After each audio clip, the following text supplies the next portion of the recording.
So first of all, what is a riser?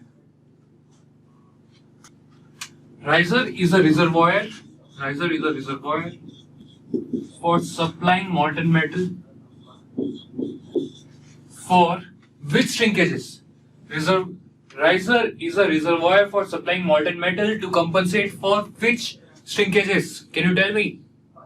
For liquid and phase change. Very good of you. For liquid and solidification shrinkages. For liquid and solidification shrinkages. Liquid and solidification shrinkages. So let us see what are the conditions for designing the riser. Conditions for designing the riser. First one, let us say I am taking VR as a volume of riser, VR as a volume of riser, and VSC as a volume of shrinkage. The amount of shrinkage in the volume is VSC. Okay, so what should be the relation between VR and VSC? Should it be greater than? Should it be less than? Should it be equal to? Better I take should it be greater than equal to? Should it be less than equal to? Option 1 and option 2. Which is the right option? Option 1. The volume of riser should be greater than or equal to the volume of shrinkage. Right? Then only it will be able to compensate for whatever shrinkage has been taking place. Right? If the volume is less than or equal to, then it won't be able to compensate for the shrinkages taking place. And to be on safer side, we take the volume of riser 3 times the volume of shrinkage. We take the volume of riser 3 times the volume of shrinkage. Okay. Next, second point is the solidification time of riser and the solidification time of casting. Solidification time of riser and solidification time of casting. Again, tell me which option will be there. Tau R means solidification time of riser.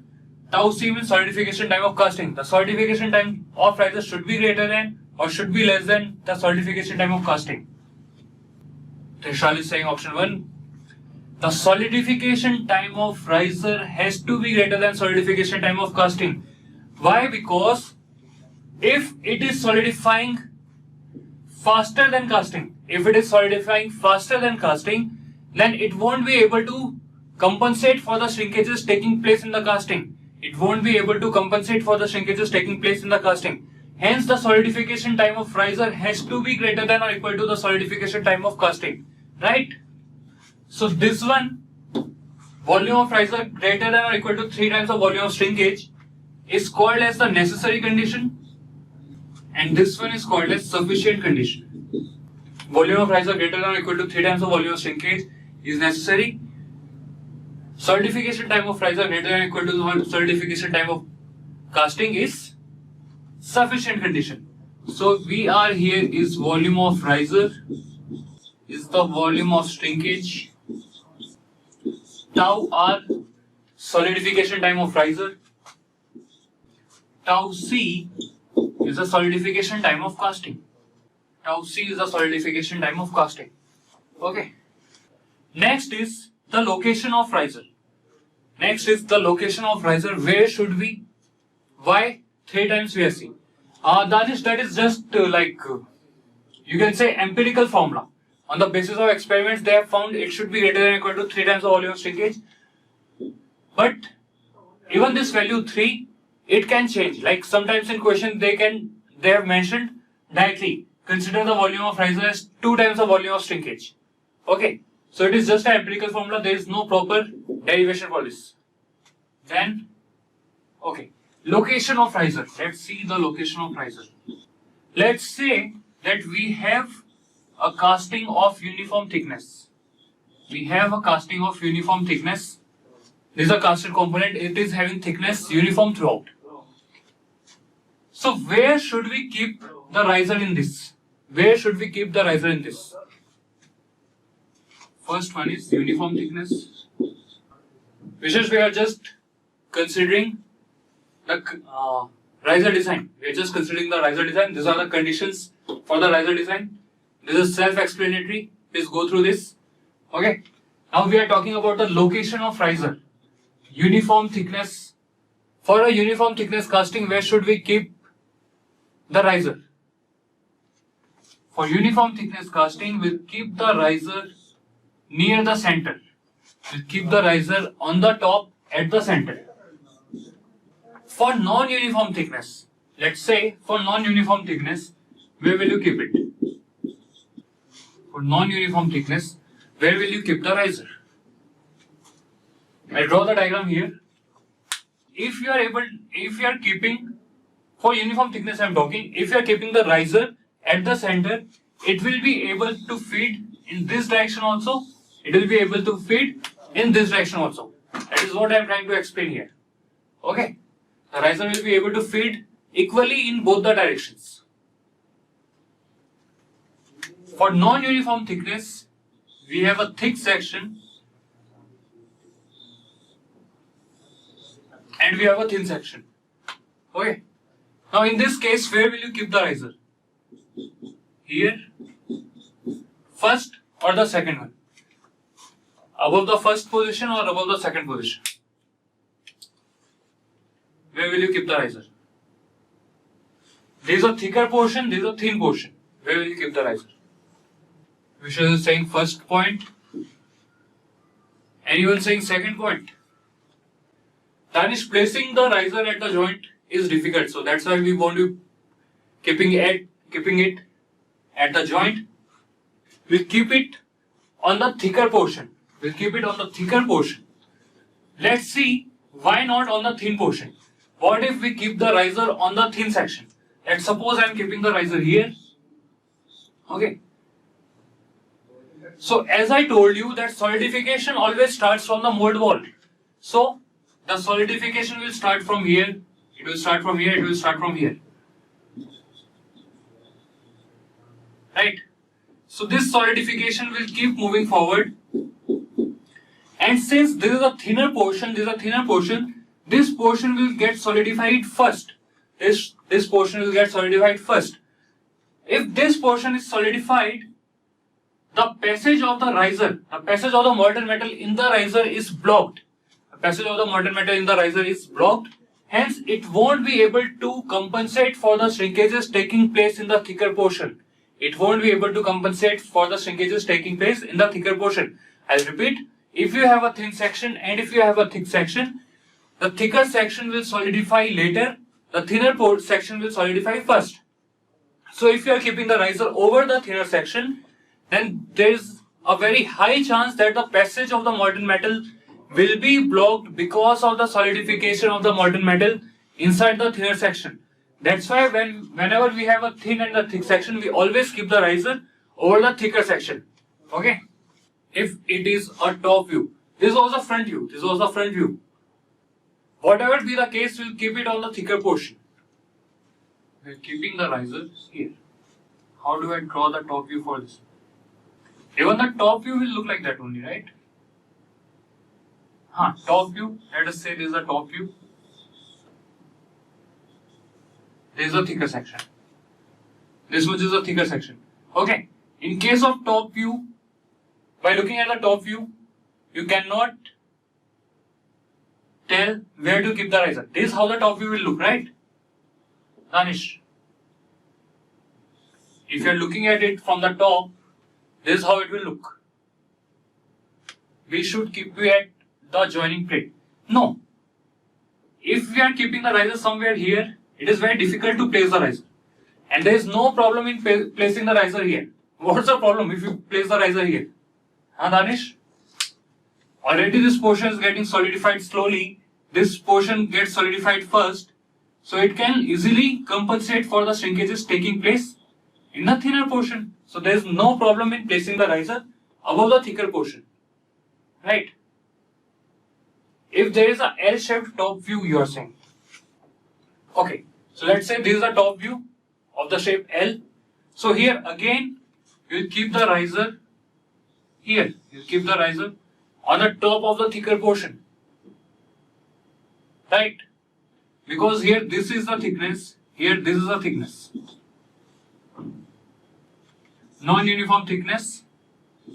the riser is kept not near, on the top of the thicker section. So on the diagram you can see there are three commonly used, not the diagrams, on the secondary screen you can see there are three commonly used shapes of the riser. These are cylindrical, spherical and cubical. Cylindrical. Okay, so these are the commonly used shapes of the riser. Now, please tell me, how should be the solidification time of riser? Should it be as high as possible or should it be as low as possible? How should be the solidification time of riser? Should it be as high as possible or should it be as low as possible? The solidification time should be as low as possible. The solidification time should be as low as possible.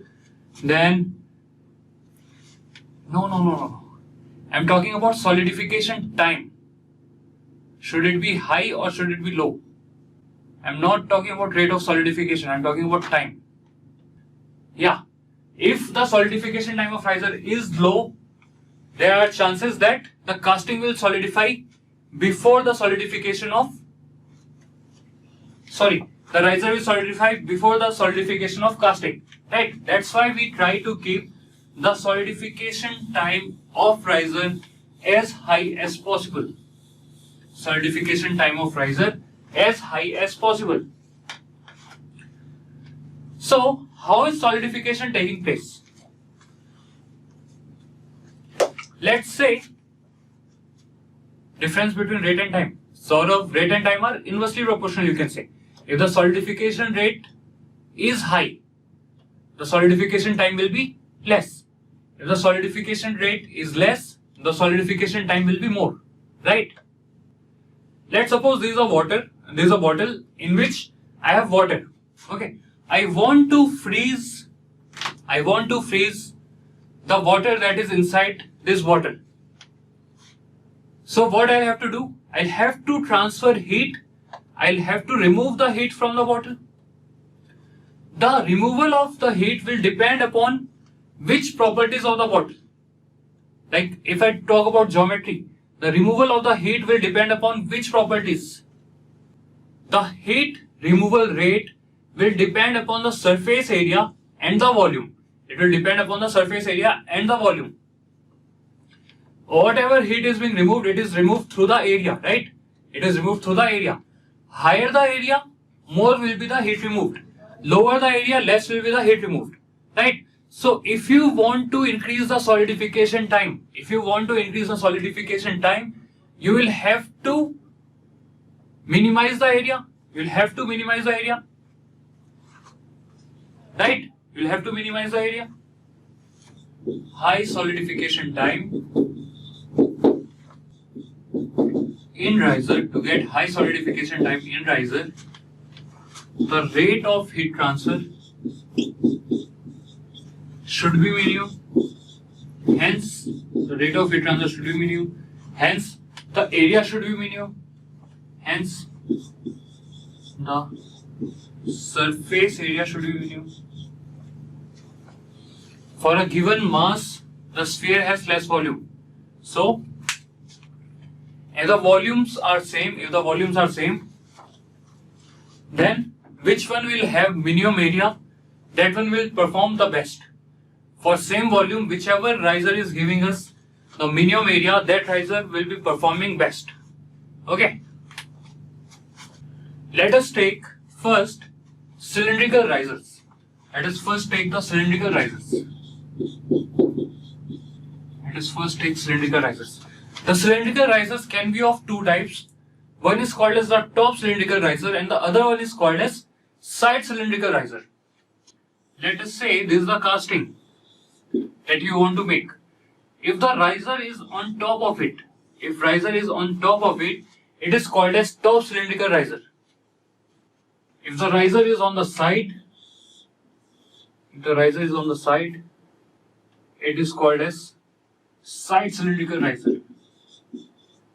If the riser is on the top, it is called as top cylindrical riser. If it is on the side, it is called as side cylindrical riser. From the geometry point of view, what is the difference between top cylindrical riser and side cylindrical riser? What is the difference between top cylindrical riser and side cylindrical riser?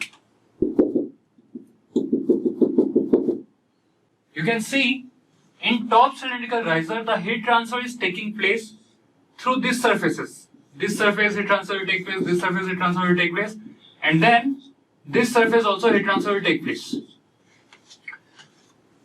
In side cylindrical riser, the heat transfer will take place from this surface, then from this surface, then from this surface, and then from this surface.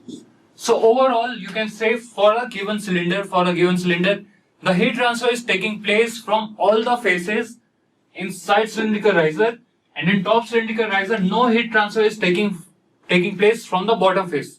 No heat transfer is taking place from the bottom face. Okay.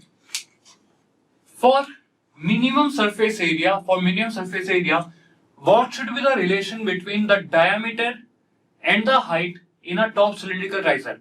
What should be the relation between the diameter, let's say this is the diameter, and the height of the riser for minimum surface area? Okay, so let's see this derivation. First, for top cylindrical riser, for minimum surface area, what should be the relation between D and H? Okay, for minimum surface area and constant volume, what should be the relation between D and H? Okay, whenever you are trying to minimize or maximize something, what do? Whenever you are trying to minimize or maximize something, what do? You differentiate it. Very good. Whenever you are trying to minimize or maximize something, you differentiate it with respect to whatever you are trying to find. For example, here we are finding the minimum, we are trying to minimize the surface area. So one thing is clear, we'll differentiate the surface area. We'll differentiate the surface area with respect to what? With respect to either the diameter or the height. Because this is what we are trying to find. So differentiate it with respect to diameter. Okay. So, and then we'll equate it to 0. So before doing all this, let us find out what is the surface area. What is the surface area for a top cylindrical riser? This is the top cylindrical riser. Some water is falling. Okay. This entire body is helping in the heat transfer. This surface is helping in the heat transfer.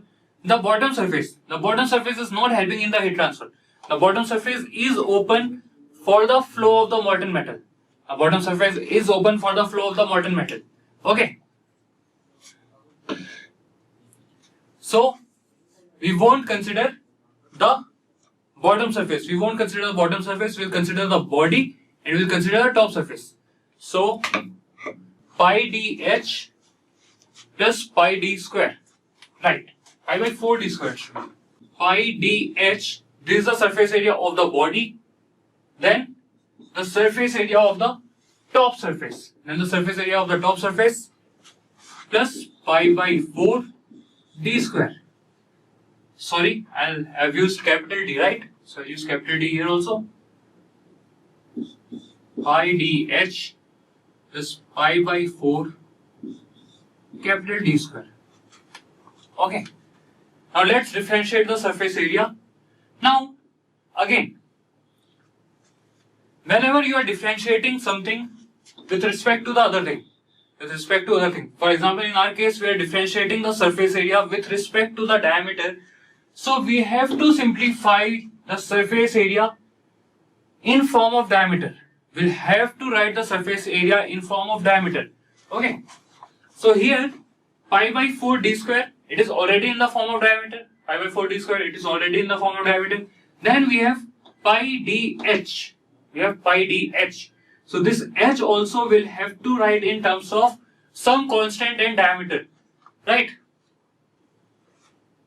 Getting negative relation. Danish, you made some mistake. Did you convert the h in terms of diameter? See, volume is constant, so we can use volume in this expression, but we cannot keep h in this relation, right? So what is volume? Volume is pi by 4 d square h. So h is 4v by pi d square. We'll keep this value of h here. So AS becomes, surface area becomes pi d into 4v upon pi d square plus pi by 4 d square. Pi will get cancelled, d will get cancelled. So it is 4v by d plus pi by 4 d square plus pi by 4 d square. Right? So this is the surface area. Now we will differentiate the surface area with respect to diameter. Okay, I am differentiating here. It is right. Differentiating the surface area with respect to diameter, what we will get? 4v by d. It can be written as 4v into d to the power minus 1. So it becomes minus 4v by d square, minus 4v by d square plus pi by 4 d square. It becomes 2 into pi by 4 into d. Right? 2 will give us this. Now we have to equate this to 0. So what we get is 4v d square is equal to pi d by 2. 4v d square is equal to pi d by 2. V is pi by 4 d square h. V is pi by 4 d square h. We'll again put back the value of v. So 4 into pi by 4 d square h upon d square is equal to pi d by 2. Let's see what all is getting cancelled. D square will get cancelled, 4 will get cancelled, pi will get cancelled, and finally we will have d is equal to 2h. D is equal to 2h, hence the answer is correct. Okay, please copy this and then try for the side cylindrical riser. Try to find the relation for side cylindrical riser.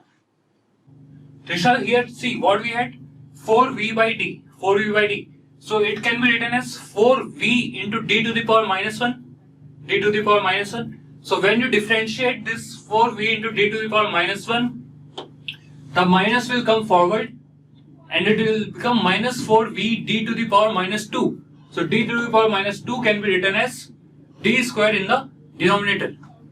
Did you understand? Now we are going to see the side cylindrical riser. Or side cylindrical riser. Okay.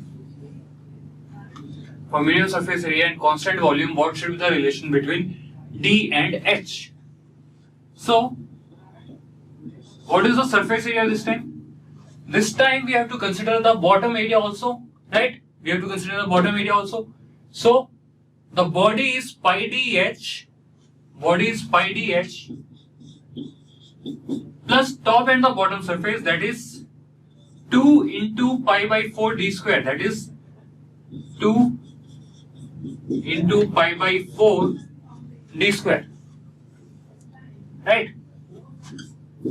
So finally the surface area is pi dh plus pi by 2 d square. Now again we'll have to replace this h with v. We'll have to replace this h with v. So what is v? Pi by 4 d square h, which implies h is equal to 4v by pi d square. So surface area becomes pi d into 4v by pi d square plus pi by 2 d square. Pi will get cancelled, dd will get cancelled. Surface area is 4v by d plus pi by 2 d square. Differentiating the surface area with respect to the diameter. Differentiating the surface area with respect to the diameter. So finally Danish has given second right answer. So Danish, I think, is back on track. So when we differentiate this with respect to diameter, we get minus 4v by d square plus this this 2 will come forward, 2 will get cancelled, we'll get pi d. We'll get pi d. Now we'll equate this to 0. We'll equate this to 0. We'll get 4v by d square is equal to pi d. What is v? V is pi by 4 d square h. V is pi by 4 d square h. 4 volume is pi by 4 d square h upon d square. Let's cancel things. 4 get cancelled, d square gets cancelled. It was equal to pi d. Now pi will get cancelled. So finally we'll get, I'm writing here, h is equal to d. H is equal to d. Opening area of riser cavity is negligible. We are taking that as negligible. Okay. Let us see the modulus for different risers. Okay. Like after 5 or 10 minutes we are going to see different methods of riser design. Earlier I had mentioned 2 criteria for riser design. Based on these 2 criteria there are different methods of riser design. So in most of these methods of riser design, the modulus of riser is going to come. Modulus of riser is going to come. What is modulus? In Chauvinot's rule we saw modulus. What is modulus? Please tell me. V by A. Very good. Modulus is V by A. So what I am saying is, in most of the methods of riser design, the modulus is going to come. So what if we know the modulus of some standard risers? So in that case we won't have to calculate the modulus. You can see the expression for modulus is V by A. So calculating the modulus can be time consuming. So what if we write the modulus for some standard shapes? So modulus for different risers. Okay, what is the modulus for different risers? First, let us say the modulus for a spherical riser. Modulus for spherical riser. R by 3. Very good research. M is equal to V by A. V is 4 by 3 pi r cube upon area is 4 pi r square. So it is coming out to be r by 3, that is d by 6 for top cylindrical riser. If you see, for top cylindrical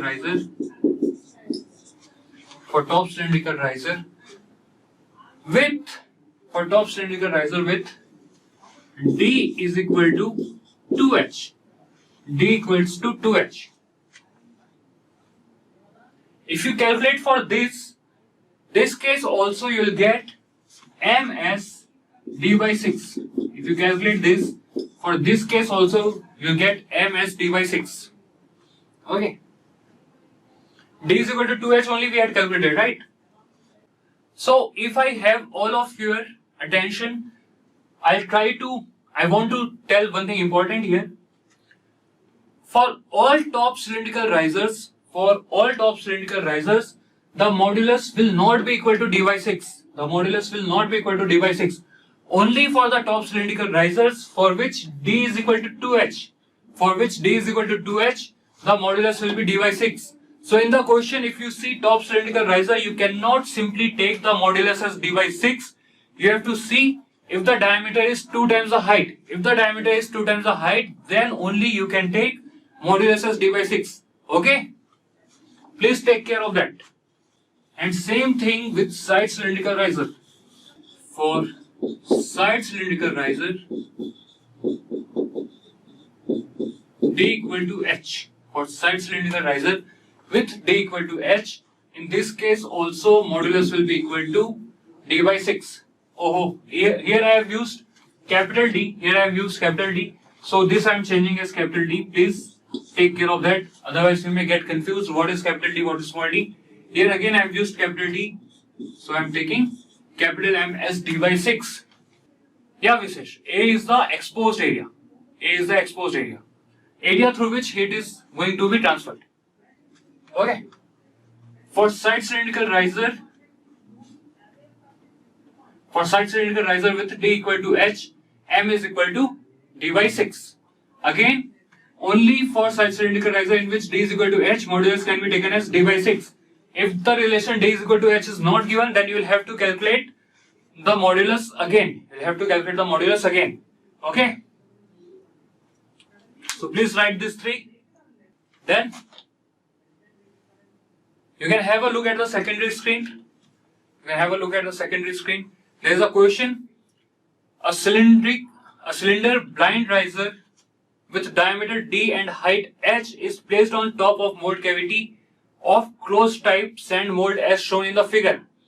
If riser is of constant volume, then rate of solidification in the riser is least. The rate of solidification in the riser is least when h by d ratio is. So they have shown a riser. They are asking what should be the relation between h and d for what should be the ratio between h and d so that the rate of heat transfer is minimum. Have we solved this question? I think we have solved. So show how d by 6. Okay. For all the cases, should I show or anyone? First case. Okay, this one I will show. For top cylindrical riser, so volume is pi by 4 d square h. So it is d is equal to 2h.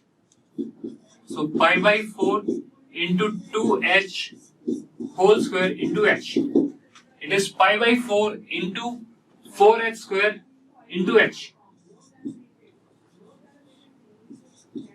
Pi by 4 into 4h cube. So 4 will get cancelled. It is pi h cube. Right? It is pi h cube. After this we have surface area. For top cylindrical riser, we don't take the bottom surface area. Right? So surface area is pi dh plus pi by 4 d square. D is again 2h. So pi 2h square, or better, it is 2 pi h square plus d is equal to 2h. So pi by 4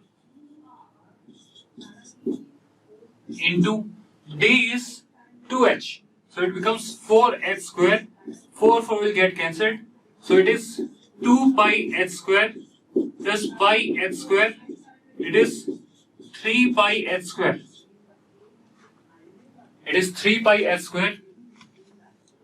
In the figure, it is not. It is not necessary that the riser will always be open to the atmosphere. It can be closed from the top. Okay. If it is closed from the top, it is called as blind riser. See in the question, they have mentioned blind riser. It means it is closed from the top. Option A is the right answer. H is equal to D is equal to 2H. D is equal to 2H. They are asking H by D. H by D is 1 by 2. Hence option A 1:2 is the right answer. And how will we know if it get filled, as riser also helps in indication of filling? In that case, the only way of knowing is when the molten metal stops flowing into the pouring basin.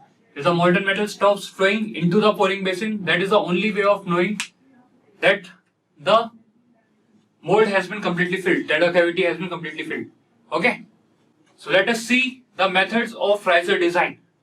First one is Keynes method. First write down the Keynes method. These are the methods of riser design. X is equal to A upon y minus b plus c. X is equal to A upon y minus b plus c. Okay. What is x?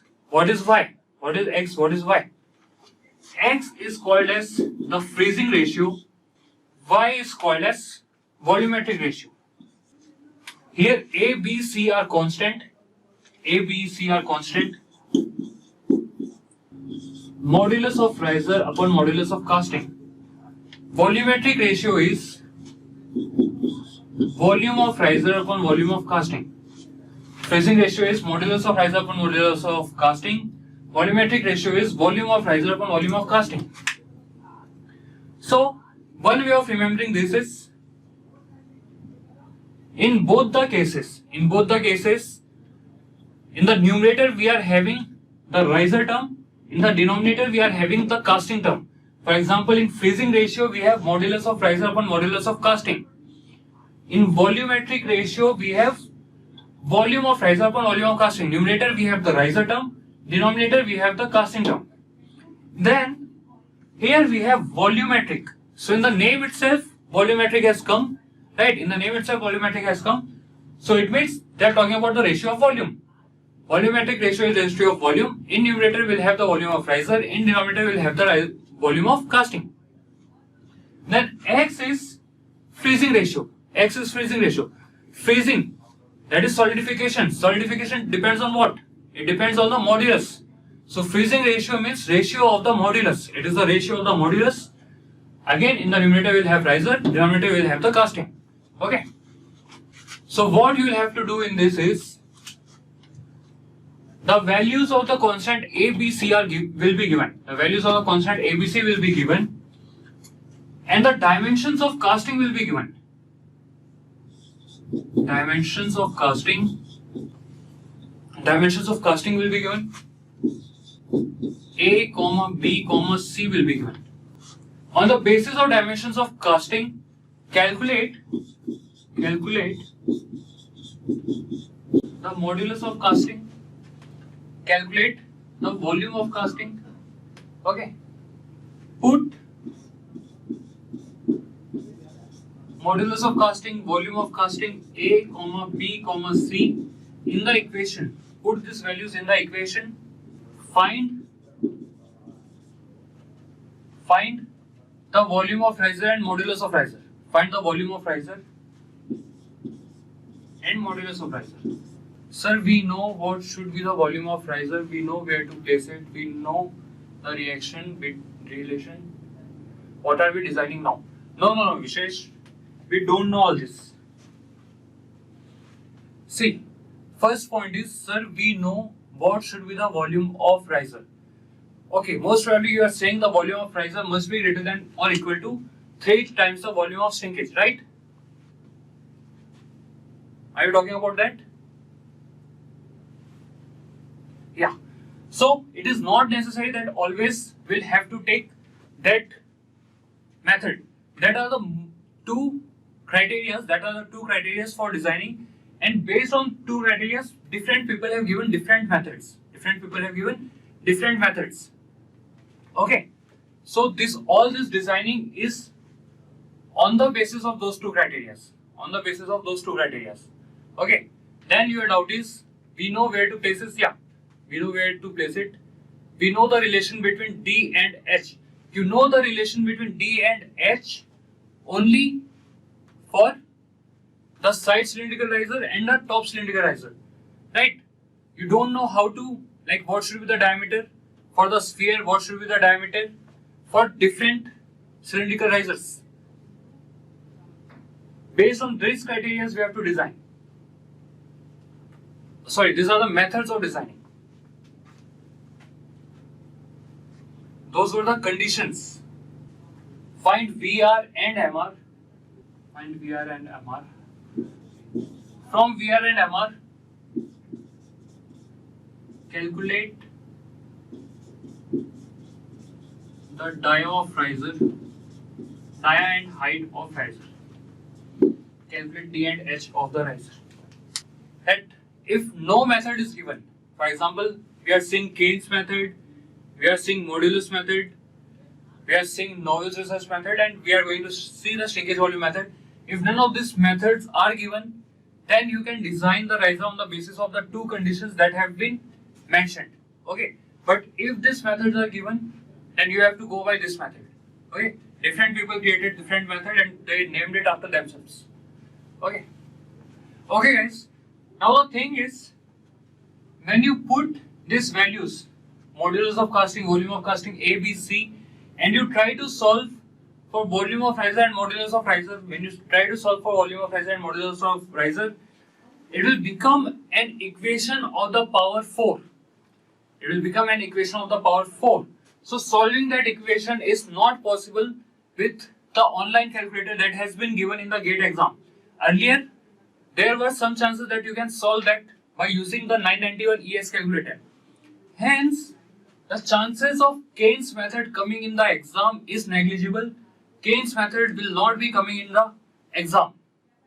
What can come in the Keynes method is, they can give you the dimensions of riser and casting. They can ask you what is the freezing ratio for a given dimension. What is the volumetric ratio for a given dimension? So this becomes very important.